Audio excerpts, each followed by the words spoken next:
Scottish Highlands, of course, have their Loch Ness Monster. And, of course, we could associate the golem with Prague in Europe.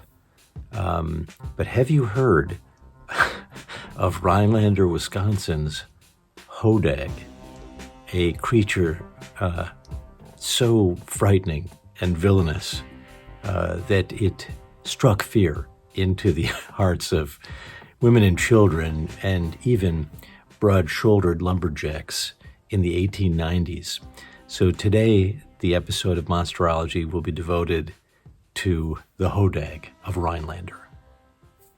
Where is Rhinelander, Wisconsin? Here it is at the top of the state, and this is a better map of it. You can see it's sort of straight north of Wausau, almost to the Upper Peninsula of Michigan. This is a wonderful sculpture that's actually in Rhinelander at the Chamber of Commerce building, and so they fully embraced it.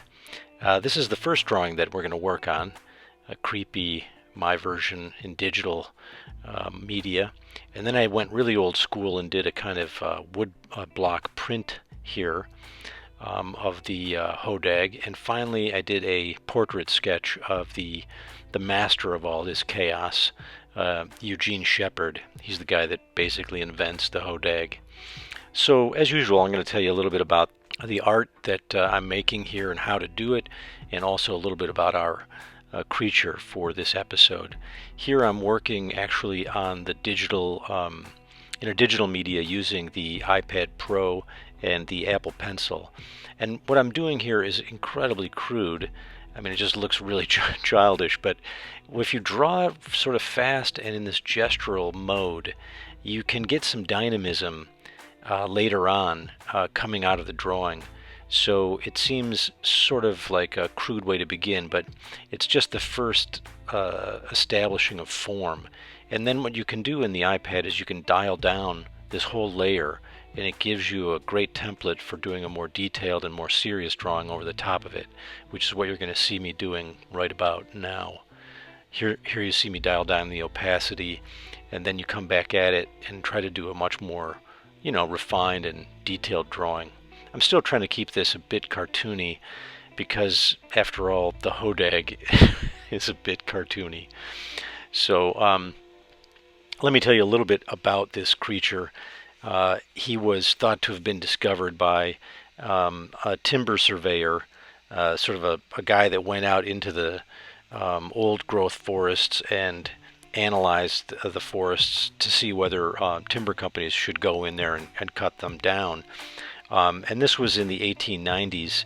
His name was Eugene Shepard, and he'd done a number of things, and he was quite successful, I think, as a timber surveyor before he came in with this story of a creature that was, bigger than a dog, sort of like a bear, but had these horns all over it and was utterly frightening. And at first he said, he claimed to have a dead one, which appears to have been just a really fun taxidermy mount. And then he claimed to have actually sent these bear trappers out into the woods and that they captured one alive. And then this he actually displayed living at the local fair in 1896. More on that a little bit later. It's worth mentioning that Eugene Shepard may have learned about this creature, in other words, perhaps he didn't invent it, de novo. He may have learned it from the Ojibwe native peoples who he worked with.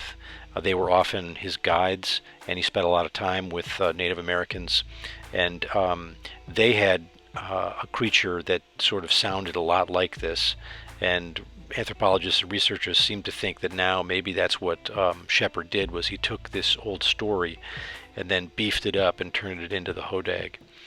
The Philadelphia Inquirer actually reported this story as real, and it spread, and this was in part because it was sort of newspaper, technology was relatively new, and it was very common for kind of crazy, incredulous, fantastical creatures and stories to get a kind of almost like a tabloid representation.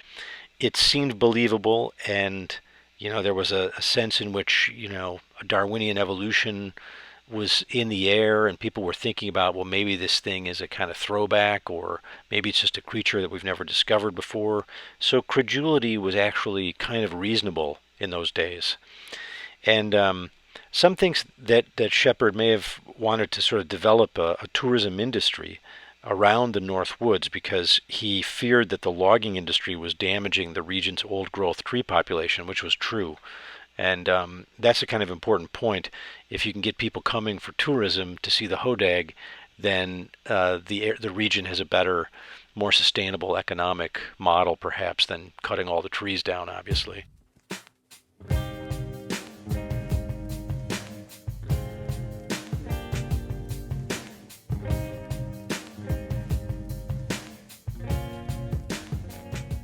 All right, what you see me doing here is a kind of etching a block print here. Now I'm not using wood, I'm using, and it's not linoleum either, it's a kind of soft rubber, and you can cut into it fairly effectively, although it takes some time. Here I am wearing the equipment that's required for me to be able to see what I'm doing. Absurd, but it works.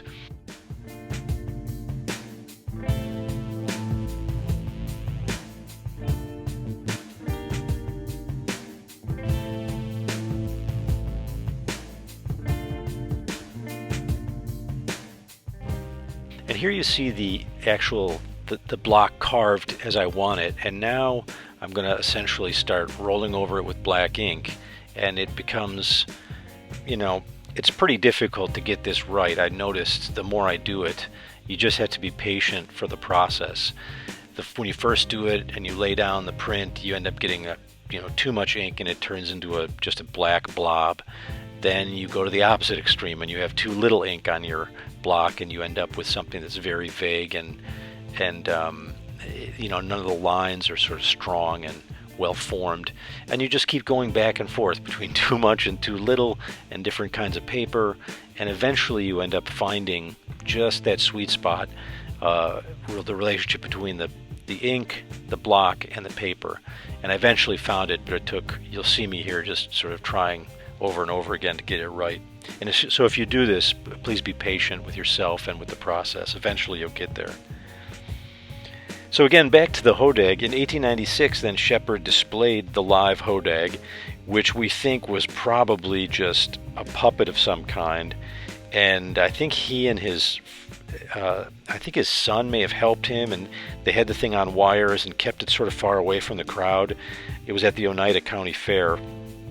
People would come in, the lights would be low, there'd be this kind of special effects show where Shepard would sort of have music and fire and sound effects, and basically people sort of fell into the spell of the aura of the thing. Psychologists will talk about an aura, and this happens a lot. There's sort of a mass social psychology that changes in these kind of Bible revival tent meetings, and even in these sort of freak shows and carnivals. And we think that's what was going on, because people were freaked out and shocked by it. But then word of this got out to the Smithsonian and even to P.T. Barnum, and they were basically on their way to come and see this thing when Shepard realized, uh-oh, I better come clean. And he admitted that it was a hoax, and that the whole thing was basically his own creation. Here is my own drawing of Eugene Shepard, just to give you a sense of what he actually looked like.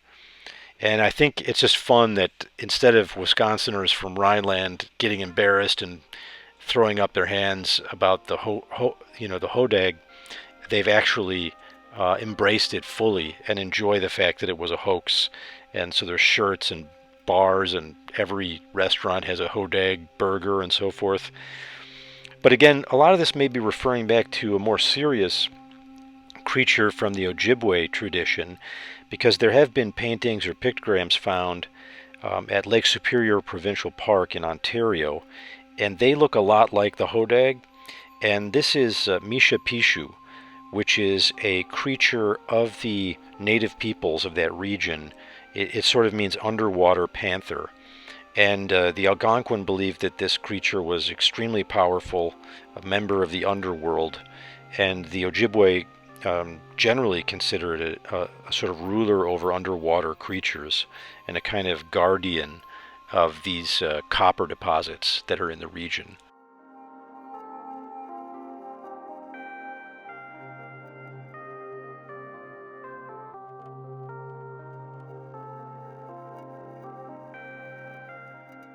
Alright, so I highly recommend a visit to Rhinelander. They have a music festival called the Hodag Music Festival, and this image is actually from the 1890s, from Shepard's original sort of campaign, and it's both hilarious and also kind of frightening at the same time, because this thing looks kind of absurd, but also, the deep woods of Wisconsin can be a frightening place, so I can understand it.